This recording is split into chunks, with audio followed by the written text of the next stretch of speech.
Hello बच्चों, कैसे हैं आप सब। उम्मीद है आपकी पढ़ाई जोर शोर से चल रही होगी। मैं हूं फिजिक्स गुरु अफसार सिद्दीकी। आज हम बात करने वाले हैं मैग्नेटिक इफेक्ट ऑफ करंट के बारे में और इससे रिलेटेड सारे कॉन्सेप्ट को देखेंगे। साथ ही साथ इस पे जितने भी इंपॉर्टेंट फॉर्मुलेज है वो मैं एक जगह लिखाकर आपको दूंगा। आप उसे लिखें, टाइम टू टाइम उसे रिवाइज करें। आपको 100% श्योर शॉर्ट क्वेश्चन यहीं से मिलने वाले हैं। तो चलिए स्टार्ट करते हैं सेशन। सबसे पहला जो टॉपिक है that is force acting on a charge particle placed in uniform electric field. तो मान लीजिए ये हमारे पास यूनिफॉर्म इलेक्ट्रिक फील्ड लाइंस है। These are uniform electric field lines. और इसके अंदर आपने एक चार्ज पार्टिकल को प्लेस कर दिया क्यू। क्यू यहां पर आपने एक चार्ज पार्टिकल प्लेस कर दिया।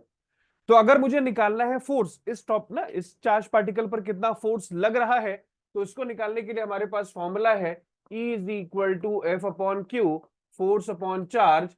तो फोर्स क्या हो जाएगा, Q इंटू ई। तो E इज इक्वल टू या F is equal to Q into E. ये देखिए F is equal to Q into E.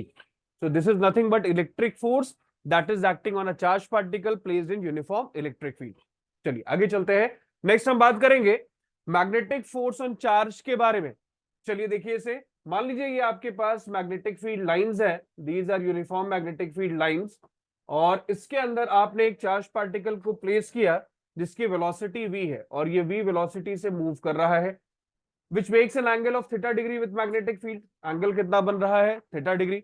तो अगर मुझे फोर्स निकालना हो तो इस केस में हम फोर्स निकालते हैं F is equal to Q V B.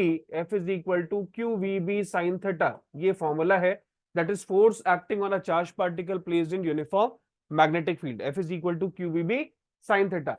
तो आपको पता है कि जब भी हम क्रॉस साइन हटाते हैं ए क्रॉस बी, अगर ए क्रॉस बी हमारे पास है और मैं क्रॉस साइन हटाता हूं तो मुझे मिलता है A B sine theta. A B sine theta, A into B sine theta. इसका मतलब मैं इसको लिख सकता हूं, वी क्रॉस बी को मैं लिख सकता हूं, वी क्रॉस बी को हम लिख सकते हैं, वी क्रॉस बी को लिख सकते हैं V B sine theta, right. तो ये वी बी साइन थीटा को हम लिख सकते हैं V cross B, V cross B. ये बी यहां पर मैग्नेटिक फील्ड है, वी वेलोसिटी है, क्यू यहां पर चार्ज है। तो ये देखिए सेकंड फॉर्मूला आ गया that is magnetic force on a charge particle placed in uniform magnetic field. Next अगर हम बात करें, अगर हम कंबाइंड इलेक्ट्रिक फील्ड और मैग्नेटिक फील्ड में चार्ज पार्टिकल को रखते हैं तो उसके ऊपर दो तरह के फोर्स लगेंगे। एक है force due to electric field, दूसरा है force due to magnetic field. इसी को हम बोलते हैं Lorentz force, that is called as combined force. तो यहां पर देखिए ये इलेक्ट्रिक फील्ड लाइंस है, सपोज कर लेते हैं ये इलेक्ट्रिक फील्ड लाइंस है एंड यहां पर मैग्नेटिक फील्ड लाइंस है। तो these are magnetic field lines, ये मैग्नेटिक फील्ड लाइंस है। और इसके अंदर आपने एक चार्ज पार्टिकल को प्लेस कर दिया। तो मैं मान लेता हूं यहां पर हमारा चार्ज पार्टिकल Q है। तो इस चार्ज पार्टिकल पर दो तरह के फोर्स लगेंगे। एक फोर्स लगेगा ड्यू टू इलेक्ट्रिक फील्ड, दूसरा फोर्स लगेगा due to magnetic field. So force due to electric field, force due to electric field plus force due to magnetic field, ठीक है। तो ये टोटल फोर्स आ गया that is F E plus F B, F E plus F B. तो electric field का force क्या होता है, Q into E. Magnetic force का फॉर्मूला क्या होता है, क्यू वी क्रॉस बी। तो मैं इसे लिख सकता हूं Q E plus Q V cross B, V cross B. यहां से देखिए मैं Q कॉमन ले लेता हूं। तो जैसे ही मैं Q कॉमन लूंगा मुझे मिलेगा E plus V cross B, E plus V cross B. तो ये आपका आ गया that is total force that is acting on a charge particle placed in uniform electric field and magnetic field. इसी force को हम बोलते हैं लॉरेंट्ज फोर्स। क्या बोलेंगे, Lorentz force. Lorentz force that is a combined force acting on a charge particle placed in uniform electric field and magnetic field. ये है लॉरेंट्ज force, इसे ध्यान रखिएगा, इंपॉर्टेंट है। नेक्स्ट आगे हम बात करते हैं relation for magnetic force in terms of vector quantity. तो जब भी आपको वेक्टर के टर्म में से एक्सप्रेस करना होता है तो यहां पर आप ध्यान रखिएगा यूनिट वेक्टर से मल्टीप्लाई करते हैं। यूनिट वेक्टर क्या होता है, एक ऐसा वेक्टर जिसका मैग्नीट्यूड 1 होगा और इसका डायरेक्शन होगा। तो यूनिट वेक्टर निकालते हैं कैसे, यूनिट वेक्टर निकालने के लिए हमारे पास फॉर्मूला होता है vector upon mod of vector, vector upon mod of vector. तो आप इसको लिख सकते हो F Q V cross B unit vector N. मैं इसको ऐसे लिख सकता हूं Q V B sine theta unit vector N. Unit vector के ऊपर ध्यान रखिएगा ये जो हमने सिंबल बनाया है ये बेसिकली कैप कहलाता है। तो N cap is equal to vector upon mod of vector. Next आगे चलते हैं। Next one is called as cyclotron फॉर्मूले। तो अब बात हम करेंगे साइक्लोट्रॉन क्या होता है। देखिए, साइक्लोट्रॉन एक ऐसा डिवाइस है जिससे आप चार्ज पार्टिकल को एक्सेलरेट कराते हो। ध्यान रखिएगा, ये चार्ज पार्टिकल पॉजिटिव होना चाहिए। इलेक्ट्रॉन को ये एक्सेलरेट नहीं कराता, ये अल्फा पार्टिकल को कराता है, हीलियम एटम को करा देगा। ये पॉजिटिव होना चाहिए चार्ज पार्टिकल। और जैसे ही आप साइक्लोट्रॉन के बारे में बात करें तो यहां पर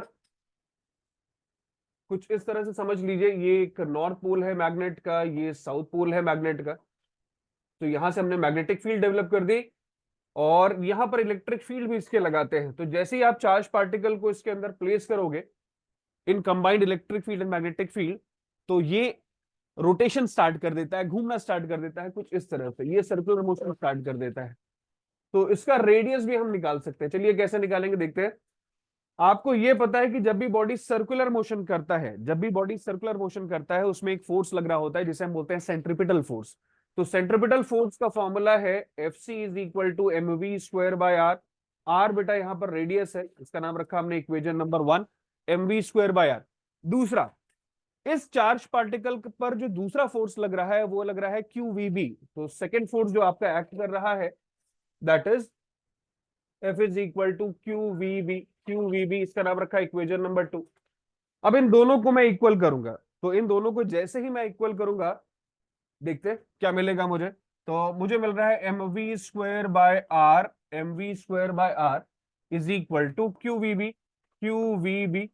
यहां से देखिए v से v कैंसिल आउट हो जाएगा, v से v कैंसिल आउट कर दिया तो r इज इक्वल टू क्या मिलेगा, r इज इक्वल टू मिल गया मेरा mv by B Q. r is equal to आ गया mv by B Q. So ये रेडियस आपका आ गया, radius of the charge particle traced by the charge particle under the effect of what you can say magnetic field. ठीक है, r is equal to mv by B Q. मैं यहां से velocity भी निकाल सकता हूं। चलिए वेलोसिटी निकालते हैं। तो अगर मुझे वेलोसिटी निकालना हो तो मैं क्या लिख सकता हूं, वेलोसिटी निकालना हो तो मैं क्या लिखूंगा, that is R B Q by M. Velocity आ जाएगा R B Q by M. So देखिए इस फॉर्मूले से आपने वेलोसिटी निकालना सीखा। सिंपल वेलोसिटी निकाल सकते हैं आप टाइम पीरियड निकाल सकते हैं, कितना टाइम लगेगा इस चार्ज पार्टिकल को एक सर्कुलर मोशन ट्रेस करने में, that is called as time period. तो टाइम पीरियड निकालने का फॉर्मूला क्या होता है, distance upon velocity, distance upon velocity. Distance कितना होगा 2 पाई आर।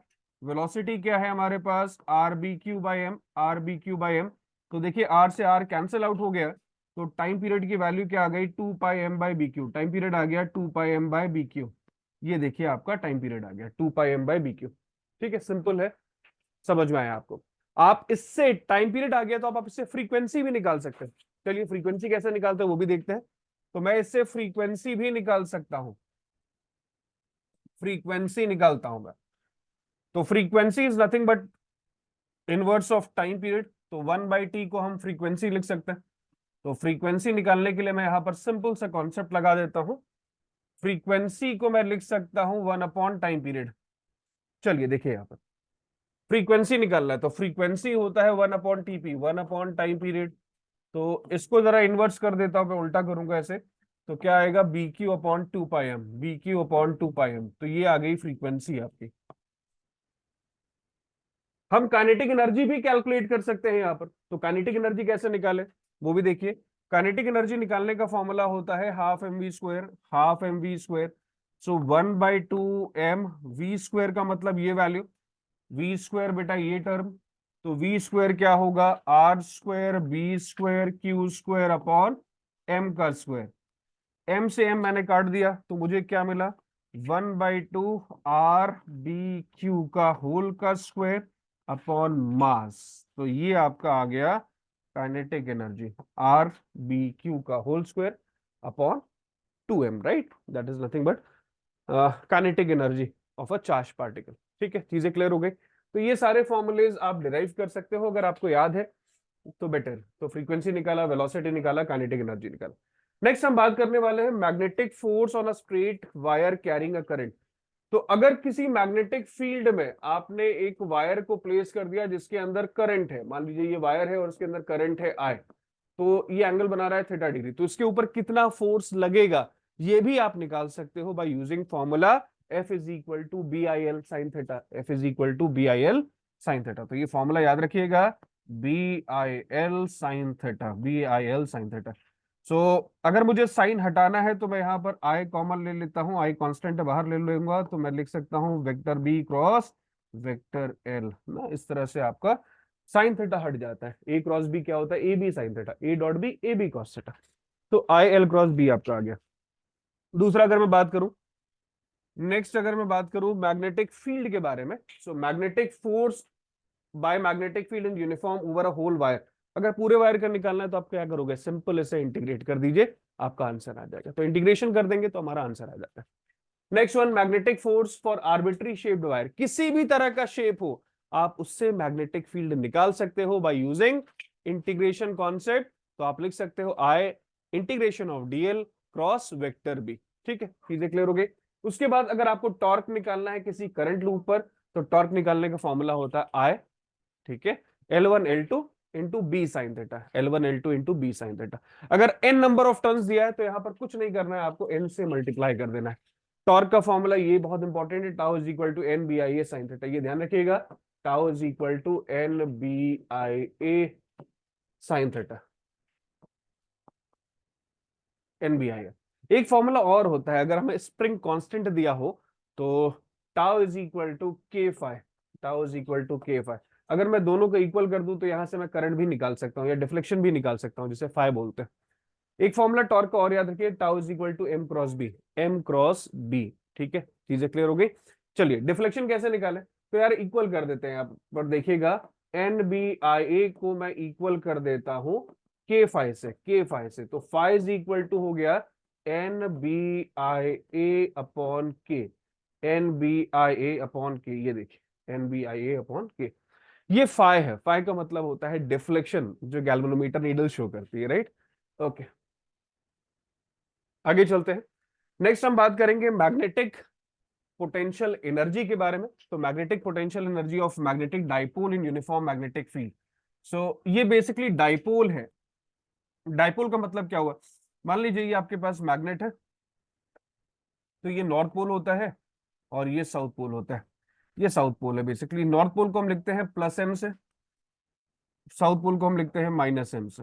और ये जो लेंथ आप देख रहे हो इसे बोलते हैं मैग्नेटिक लेंथ। आपने इसे प्लेस कर रखा है मैग्नेटिक फील्ड लाइंस में, so these are uniform magnetic field lines, इस तरह से। ऑब्वियस सी बात है इसके अंदर पोटेंशियल एनर्जी होगी, ये रोटेट करेगा तो वर्क डन होगा, वर्क डन हम कैलकुलेट करते हैं।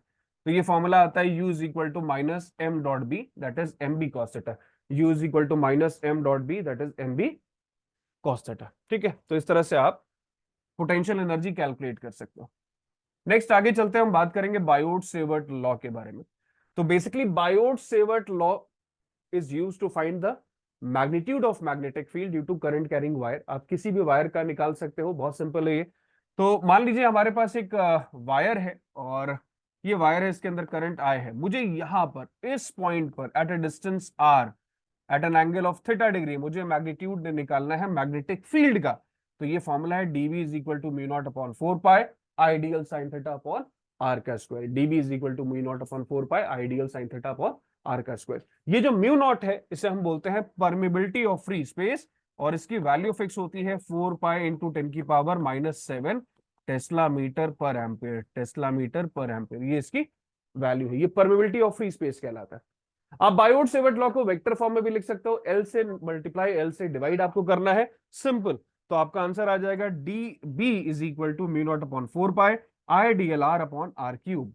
ठीक है, मल्टीप्लाई जब आप आर से ऊपर करोगे नीचे करोगे तो ये आपका रिजल्ट आता है, इसको बोलते हैं Biot Savart law in vector form. Next अगर हम बात करें एप्लीकेशन ऑफ बीएसएल के बारे में, application of Biot Savart law के बारे में बात अगर हम करें तो देखिए यहां पर magnetic field due to infinitely current carrying wire. तो अगर कोई हमारे पास वायर है और मुझे मैग्नेटिक फील्ड निकालना है इस पॉइंट पर एट अ डिस्टेंस आर, तो ध्यान रखिएगा फॉर्मूला है mu naught I upon 2 pi R. Straight wire के केस में पाई रहता है 2 पाई आर। अभी हम आगे करेंगे सर्कुलर लूप का, तो वहां पर ध्यान रखिएगा 2 आर रहता है, पाई नहीं रहता। सर्कुलर लूप के केस में पाई नहीं रहता, स्ट्रेट वायर के केस में वी हैव पाई। ठीक है, चीजें क्लियर हो गई। ओके, नेक्स्ट देखिए magnetic field due to semi infinite straight current carrying wire. तो सेमी बोल रहा है, सेमी इनफाइनाइट, जितना आपका आंसर आया उसको 2 से डिवाइड कर लीजिए, तो क्या आ जाएगा mu naught I upon 2 pi R into 1/2 that is mu naught I upon 4 pi R, mu naught I upon 4 pi R. ठीक है, चीजें क्लियर हो गई। नेक्स्ट अगर मैं बात करूं फोर्स पर यूनिट लेंथ ऑफ वायर की, अगर दो वायर है जिसके अंदर करंट है और इनके बीच का डिस्टेंस अगर d है और मुझे फोर्स निकालना है अट्रैक्शन का, रिपल्शन का, तो ये उसका फॉर्मूला है F/L is equal to mu naught upon 2 pi I1 I2/d, mu naught upon 2 pi I1 I2/d। ठीक है, तो इस तरह से आप फोर्स कैलकुलेट कर सकते हो, simple. Next one is magnetic field at the centre of circle. तो जैसे मैंने आपको बताया था, सेंटर अगर दिया है, सर्कल दिया है, तो इसका फॉर्मूला होता है mu naught I upon 2r, mu naught I upon 2r। Straight wire है तो 2 पाई r। ठीक है, नेक्स्ट मैग्नेटिक फोर्स निकालना है, मैग्नेटिक फील्ड निकालना है, तो मान लेते हैं ये मैग्नेटिक फील्ड मुझे इस पोजीशन पर निकालना है, इसको बोलते हैं एक्सियल पोजीशन। सो मुझे एक्सिस पर मैग्नेटिक फील्ड निकालना है और हम मान लेते हैं रेडियस हमारा है r और ये डिस्टेंस मुझे दी है z। ठीक है, इस पॉइंट पर मुझे मैग्नेटिक फील्ड कैलकुलेट करना है एक्सिस पर। तो मैं क्या करूंगा, एक छोटा सा लेंथ ले लूंगा, dl लेंथ हमने ले लिया, मैं इसको ऐसे ज्वाइन कर दूंगा। तो ये जो डिस्टेंस है r, ये क्या है, कैपिटल R का स्क्वायर प्लस z का स्क्वायर, ये रूट में है। ठीक है, अब आप बायोट सेवर्ट लॉ लगा दो, बायोट सेवर्ट लॉ से निकाल सकते हैं इसे। तो dB इज इक्वल टू क्या होता है, mu naught upon 4 pi I dl sign theta upon distance का स्क्वायर। तो इसका स्मॉल r का square that is nothing but r square plus z का स्क्वायर। ठीक है, ये चीज आपको क्लियर होगी। अब ये एंगल थीटा है, तो मैं इस ट्राइंगल का नाम रख देता हूं से AOP। So in triangle AOP apply sine theta. In triangle AOP अगर मैं साइन थीटा निकाल दूं तो साइन थीटा क्या होता है, PH perpendicular upon hypotenuse, that is R upon root of R square plus Z का square, R square plus Z का square. If I substitute this value here, अगर मैं ये वैल्यू यहां पर पुट कर दूं, यहां पर इस टर्म में, तो मुझे क्या मिलेगा, ध्यान से देखिएगा, मुझे मिलेगा म्यू नॉट अपॉन 4 पाई, म्यू नॉट अपॉन 4 पाई आई dl का इंटीग्रेशन, छोटा सा लेंथ dl है तो टोटल लेंथ क्या होगा, circumference of a circle, that is 2 pi r, 2 pi r। Sine theta की वैल्यू क्या हो जाएगी, r अपॉन, ये रूट में है, ये पावर 1 है, ये पावर 1/2 है, तो ये होगा 3/2, R square plus Z square raise to the power 3/2। ठीक है, चीजें क्लियर हो गई। अब आप चाहो तो इसके साथ कैंसिल कर दो, तो मुझे क्या मिलेगा, B is equal to mu naught I R का स्क्वायर, R का square upon 2 times of R square plus Z square raise to the power 3/2। ये देखिए, अगर मुझे सेंटर पर निकालना है तो मैं क्या करूं, कुछ नहीं करूंगा, z की वैल्यू 0 पुट कर दूंगा। तो 0 पुट करोगे तो ये हो जाएगा, आर स्क्वायर से 2 कैंसिल हो गया, आर क्यूब बचेगा, ऊपर आर स्क्वायर है, नीचे कटने के बाद नीचे आर आने वाला है। तो मेरे पास आंसर क्या आएगा, mu naught I upon 2r, mu naught I upon 2r। ये देखिए कुछ इस तरह से वैल्यू आपकी आ जाएगी। ठीक है, तो ये सर्कुलर लूप का है, आप चाहो तो इसे याद कर लो, नहीं तो अगर आपको स्टेप्स पता है तो आप जल्दी से वैल्यूज पुट करके सॉल्व भी कर सकते हो। बट नीट के एग्जाम में, सीटी के एग्जाम में रिजल्ट हमें रटे होने चाहिए, तो क्वेश्चन जल्दी सॉल्व होता है। ठीक है, next one is called as magnetic field due to circular current loop at a large distance in term of magnetic dipole moment. कुछ नहीं करना है आपको, mu naught upon 2 pi m upon Z cube, m यहाँ पर dipole moment है, ध्यान रखिएगा। मैग्नेटिक मोमेंट, ये एम्पियर सर्किटल लॉ है, line integral B dot dl is equal to mu naught I, ये फॉर्मूला रहता है। बेसिकली एम्पियर सर्किटल लॉ है क्या, तो ये मॉडिफिकेशन है BSL का, ध्यान रखिएगा, ये मॉडिफिकेशन है, मॉडिफिकेशन है किसका, बायोट सेवर्ट लॉ का। ठीक है, क्लियर है, ये BSL का जस्ट मॉडिफिकेशन है। दूसरी चीज ये कि एम्पियर्स लॉ ये बिहेव करता है same as that of analogous है, एनालॉगस है किससे, गॉस थ्योरम से। गॉस लॉ जो आपने पढ़ा ना इलेक्ट्रोस्टैटिक्स का, उससे एनालॉगस है। गॉस लॉ आपको याद होगा, 1/E0 times the total charge, ये तो था। ठीक है, so line integral B dot dl is equal to mu naught I. Next, magnetic field at a distance r from a straight current carrying conductor, तो line integral B dot dl is equal to mu naught I आप कर देना। फिर उसके बाद आप इसे dot sign हटा दीजिएगा, इंटीग्रेट कर दीजिएगा, आपका आंसर आता है, सेम आता है mu naught I upon 2 pi r। Next, magnetic field at the centre of circular loop, तो B is equal to mu naught I upon 2r। अगर हमारे पास n नंबर ऑफ टर्न्स है तो मैं इसमें n से मल्टीप्लाई भी करूंगा, right. Next one is magnetic induction due to long solenoid, तो सोलोनॉइड के बारे में बात की जा रही है। सोलोनॉइड आपको पता है कुछ इस तरह से इलेक्ट्रोमैग्नेट दिखता है, ठीक है। एक सिलेंडर लो, उसके ऊपर बहुत सारे कॉपर वायर इस तरह से इंसुलेट करा दीजिए, तो ये आपका सोलोनॉइड बन जाता है। सोलोनॉइड में दो तीन चीजें आपको याद रखनी है। एंड पर हाफ म्यू नॉट एन आई होता है, हाफ म्यू नॉट एन आई होता है। यहां पर सेंटर पर मैग्नेटिक फील्ड का फॉर्मूला होता है म्यू नॉट एन आई। आउटसाइड, बाहर, यहां पर कहीं पर आउटसाइड जीरो होता है। मैग्नेटिक फील्ड की वैल्यू क्या होगी? जीरो होगी। यहां पर हमने स्मॉल एन का एक टर्म यूज किया है। स्मॉल एन होता क्या है? Number of turns per unit length का रेशियो है, तो ये ध्यान रखिएगा, number of turns per unit length, that is small n. आगे चलते हैं। Magnetic induction at a point along the axis of toroid. तो ये टोरॉइड कुछ इस तरह से आपको दिखता है, ये भी एक इलेक्ट्रोमैग्नेट ही है। जब तक आप इसके अंदर करंट पास करोगे ये मैग्नेटिक फील्ड शो करेगा। तो ध्यान रखिएगा, आउटसाइड, बाहर, यहां पर मैग्नेटिक फील्ड जीरो होता है, इनसाइड, अंदर मैग्नेटिक फील्ड जीरो होता है, एक्सिस पर मैग्नेटिक फील्ड होता है mu naught N I upon 2 pi R, mu naught N I upon 2 pi R. ठीक है, चीजें क्लियर हो गई। So by this we have completed this chapter. ये पूरा चैप्टर मैंने रिवाइज करा दिया, इसके सारे क्वेश्चन आपको लिखवा दिए हैं, सारे फॉर्मूले लिखवा दिए, आप इसको वापस से एक बार रिवाइज करिएगा। ठीक है, चलिए टिल देन मिलते हैं। This is Siddiqui sir signing off.